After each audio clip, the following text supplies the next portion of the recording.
guys, for the people. Tirikuno, new sites, panekudzeka kuya.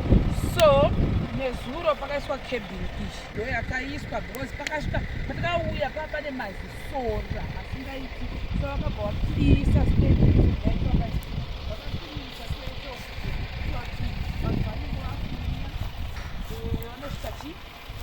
Pakanaka uye tichitanga kuti separate panapa tichatanga necottage yachatanga nayo. This is the cabin yedu yatinayo yakaiswa apa ndo pachanga pachigara mabuilders. Then kuno guys, for the people sati kuti isusu kana let's say for example zvinhu zvedu zvichipa vanhu vaineka kuti Riversand haiwani. So zvakazoitika ndozvandaiuya akakondema eke Riversand rakarauya rinonzi washed havaridi iroro. Saka isita tisingachizivi kaiso handisina hangu ndandariunza. Saka ndobva ndo zvinhu zvandakanyanya kuita emphasize this client kuti please in the name of Jesus musaunza rinonzi washed because rinokondemewa naengineer. Saka ndo zvamukuona apa padira ndo exactly type yeRiversand rechidiwa naengineer. Havadi kunoti ndinoita ngechuvyarihanda iyi ndinoitobuda muekera chaimo panapa tanawo hamukuona maredu rikunoku zvakare izvi Riversand redu izvi hamozviona.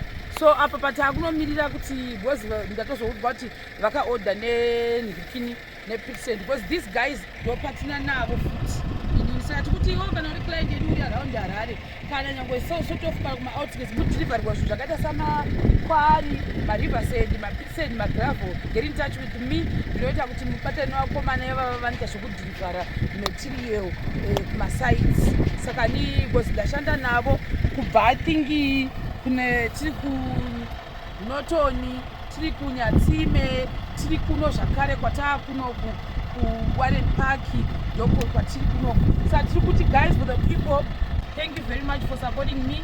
Rambai muchitisupport, rambai muchitipa mabasa guys, for the people. So this new project iri kutanga soon, and very soon we are just waiting for the engineer kuti anga achitipa makolam edu tizoti makolam edu akawanda sei ndo zvatamirira uye zvekuti tizoti kolam ichenda papi, kolam ichenda papi, kolam ichenda papi.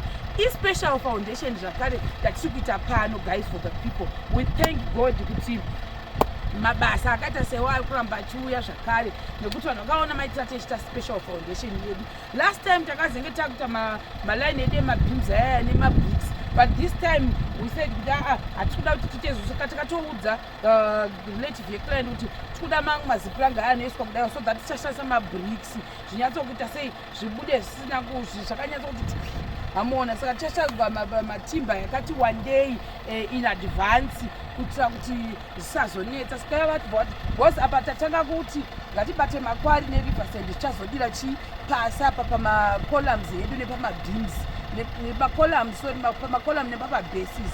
Then vachipedza kuda kuchata toya netimba pano zvakare matutu edu. Then neimwe ichashandiswa kuti kushata around the house katagurira mabeams instead of using mabricks. Hamozviona manje. Saka ndozvozvo guys, Warren Park, another house yatikuita special foundation. Thank you very much for supporting Sharon. Washington ndiye akaita design the house yatinge iri panapa zvakare. Washington is my partner in crime. Hamozviona manje. Saka apa patega tinomirira munhu wepitsand ndonga kana vakaloda ndichakuitira futi video vakasvika nazvo vakaoffloada ndokutaridza futi video vachioffloada zvakare neziparawo ma20 cubics by the way. Saka inini guys vanenge vada kudhirivhariwa makwari, magravel, mabricks, maRiversand, mapitsand, get in touch with me guys, for the people. Ndinopatirana because vanoti cash on delivery. Se apa pavasvika 1 hour ago ini ndichisvika ndichitevera because ndada kutanga ndavaudza kuti amuoffload kusvika ndaona kuti Riversand ramasvika naro ndiro here. Pamwe maane chidhaka chapachuru, kana maane chidhaka chapachuru munoridzokera naro mondipa chairo then we pay you. Hamozviona. Saka ndo izvozvo guys, for the people. Isusu regai timboti cut bija.